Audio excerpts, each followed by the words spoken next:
segundo Marcos. Glória a vós, Senhor.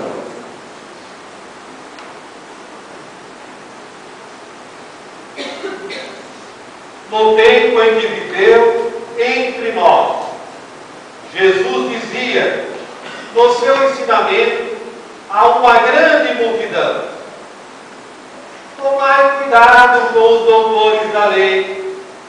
Eles gostam de andar com roupas vistosas, gostam de ser cumprimentados nas praças públicas, gostam das primeiras cadeiras nas sinagogas e dos melhores lugares do banquete.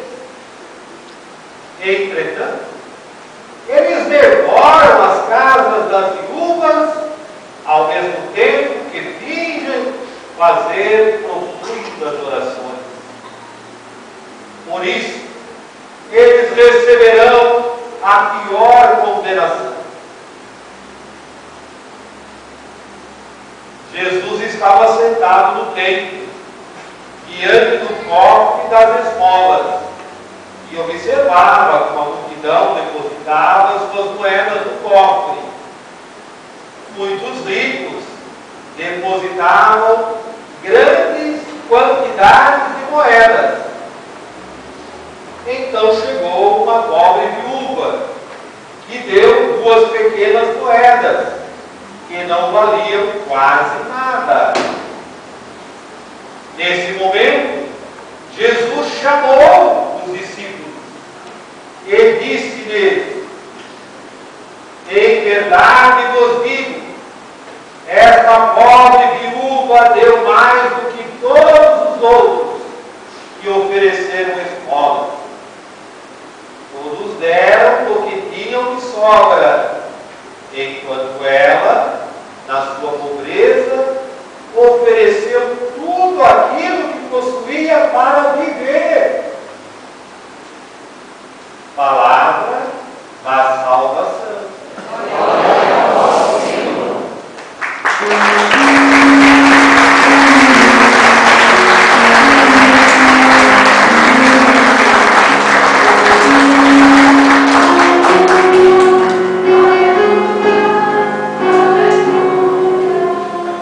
Santo Evangelho.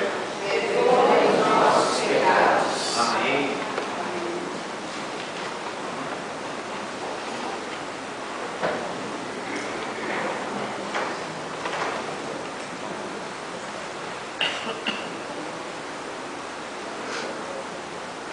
O que eu vou falar aqui agora, eu acredito que algumas pessoas já tenham vivido isso. Nas escolas, é muito comum, às vezes, nas escolas mais de periferia, uma criança começar a tirar nota baixa na escola, nota baixa, nota baixa. E os pais ficam duros, cobram da criança, e não adianta, não melhora. E quando tem nessa escola, assim, um professor, uma professora, um diretor, assim, as pessoas que têm os dons para educar, elas rapidamente acabam percebendo. No fundo, muitas vezes, o problema dessa criança é a necessidade de voz. Elas não enxergam, e como não enxergam, coitadinhas, como é que vão aprender? Como é que vão fazer a prova? E como não faz o óculos para elas, resolve o problema. E é interessante quando a gente acompanha essas crianças, e depois elas ficam assim, ó. Como que é enxergar sem os óculos e como é enxergar com os óculos. Isso é o que acontece no Evangelho de hoje. Os discípulos, eles não eram do centro de Jerusalém. A maioria dos discípulos de Jesus vem de Nazaré. Foram lá em Jerusalém, aquele templo enorme, aquelas pessoas vestidas com aquelas roupas todas diferentes, e aquele barulhão que eles faziam quando depositavam as moedas no cofre. Vocês viram que eu li de propósito aí, né? Não é grandes quantias que nem está aí. Grandes quantidades de moeda. Isso é verdade, isso está nos livros de história. Eles iam lá, trocavam, como as minhas de hoje, trocavam 50 em moedas de 25 centavos. Dava um saquinho, mas depois chegava na boca do copo e despejava. Mas eram 50 reais. Era para impressionar, para chamar a atenção, para aparecer diante das pessoas. E os discípulos, coitadinhos, estavam sem óculos, não enxergavam, achavam que isso era válido, achavam que isso estava certo, ficavam admirados dessas coisas. Como muitas vezes eu, talvez você também, ficamos admirados diante da televisão, ficamos admirados diante da tela do computador, ficamos admirados diante das revistas que nós compramos aí nas bancas, ficamos admirados quando vem alguém fazer uma palestra, porque ele conseguiu, que ele ganhou, que ele migrou. Ficamos achando o máximo. O que Jesus fez com os discípulos? Chamou e deu aos discípulos um par de óculos, mas não esses óculos com lente. Deu aos discípulos a palavra de Deus. Você viu lá, discípulos? Jesus chamou os discípulos assim e disse: em verdade eu digo a vocês. E Jesus foi o único que viu e ensinou os discípulos a verem que no meio daquela grande ostentação tinha uma viúva. Vocês prestaram bem atenção no Evangelho? Será que vocês viram também? Que deu tudo o que possuía para viver. Você acha isso certo? Você acha que no meio de nós tivesse uma viúva pobrezinha, que na hora da coleta depositasse tudo o que ela tinha para viver, a gente ia poder ir embora para casa sossegado? Eu não vi. Porque a pergunta que viria à minha cabeça é: como que ela viveria se ela deu tudo o que tinha para viver? Não pode. Ontem à noite eu estava tomando lanche à noite e eu sou assim, graças a Deus eu moro sozinho. Eu não assisto televisão, eu fico brincando com controle remoto. Então eu sou especialista em controle remoto.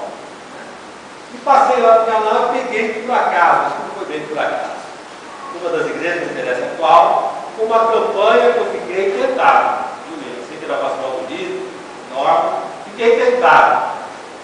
A campanha era que você nesse mês não entregasse o dízimo que você entrega, mas você entregasse nesse mês, lá, é um absurdo. Você entregasse nesse mês o dízimo do dinheiro que você gostaria de ganhar. Falei, acho que não vai dar. Porque o meu salário não será suficiente. Eu quero ganhar muito mais. Então Jesus chama e diz: olha, vejam, analisem. Isso Jesus faz conosco também todos os dias. E de modo especial faz conosco no domingo, quando nos fala da sua palavra. Jesus quer nos fazer também enxergar. Quando a gente tem a palavra de Jesus no coração da gente enxerga. A gente enxerga a esposa da gente que trabalha, que se dedica. Não é a esposa perfeita, não existe. Ela se dedica, ela está sempre com vocês. A gente enxerga o esposo da gente, também trabalha, se dedica, não é a minha cabeça, mas se dedica, procura, está aí do seu lado. A gente enxerga o esforço dos filhos, a gente enxerga o esforço dos pais, a gente enxerga o vizinho, a gente enxerga as pessoas que sofrem. É isso que Jesus faz. Essa é a religião, vamos chamar assim, de Jesus. Essa é a proposta de Jesus, fazer-nos enxergar, dar ao nosso coração mais sensibilidade, dar ao nosso coração mais humanidade e mais bondade. Tá? Nós paramos por aqui, depois o menino vai continuar um pouco com essa catequese em um outro texto do livro que nós escolhemos.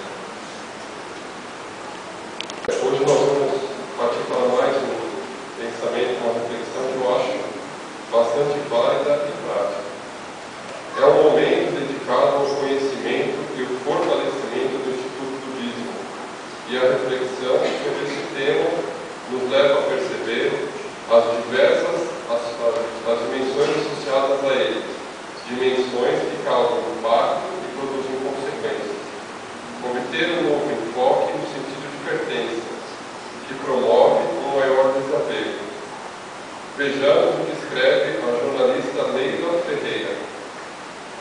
obsessão pelo melhor.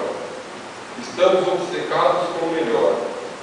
Não sei quando foi que começou esta mania, mas hoje só queremos saber do melhor. Tem que ser o melhor computador, o melhor carro, o melhor emprego, a melhor dieta, a melhor operadora de celular, o melhor tênis, o melhor vinho. O bom não basta. O ideal é ter sempre o toque de linha, aquele que deixa os outros para trás e que nos distingue, nos faz sentir importantes, porque afinal estamos com o melhor. Isto que até o outro melhor apareça é uma questão apenas de dias ou horas, mas isso irá acontecer. Novas marcas surgem todos os instantes, novas possibilidades também, e o que era melhor de repente nos parece superado, modesto, aquém do que podemos ter. O que acontece quando só pensamos no melhor é que passamos a viver inquietos, numa espécie de insatisfação permanente, num eterno desassossego. Não desfrutamos o que temos ou conquistamos, porque estamos de olho apenas no que nos falta conquistar ou ter. Cada comercial de TV nos convence de que merecemos ter mais do que temos. Cada artigo que lemos nos faz imaginar que os outros estão vivendo melhor, comprando melhor, amando melhor e ganhando melhores salários. Aí a gente não relaxa, porque tem que correr atrás do melhor, de preferência com o melhor tênis. Não que a gente deva se acomodar ou se contentar sempre com menos, não é isso. Mas às vezes o menos é muito mais do que suficiente. Se não dirijo a 140 km por hora, preciso realmente de um carro com tanta potência? Se gosto do que faço no meu trabalho, tenho que subir na empresa e assumir aquele cargo que vai me matar de estresse, porque é o melhor cargo da empresa. E aquela TV de não sei quantas polegadas, que acabou com o espaço do meu quarto?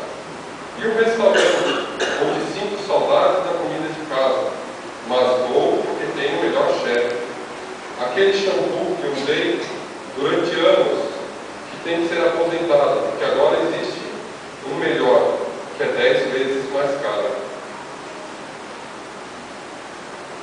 O cabeleireiro do meu bairro tem que ser trocado, pois existe um cabeleireiro melhor.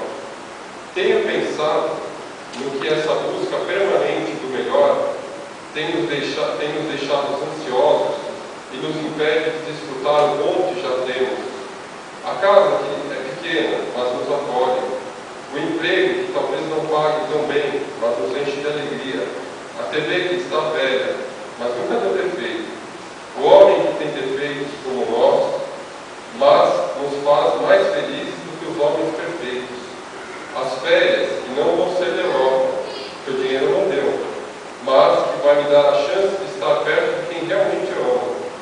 O rosto que já não é tão jovem, mas carrega as marcas da história que me constituem. O corpo que já não é mais jovem, mas está vivo e sente prazer. Será que a gente precisa mesmo de mais do que isso? Ou será que isso já é o melhor e na busca do melhor a gente nem percebeu o que tem? E por fim, uma última reflexão. Sofremos demais pelo pouco que nos falta e alegremos pouco pelo muito que já temos. Então acho que isso complementa o que o Padre Félix bem colocou. Quem quiser maiores informações ou alguma outra possibilidade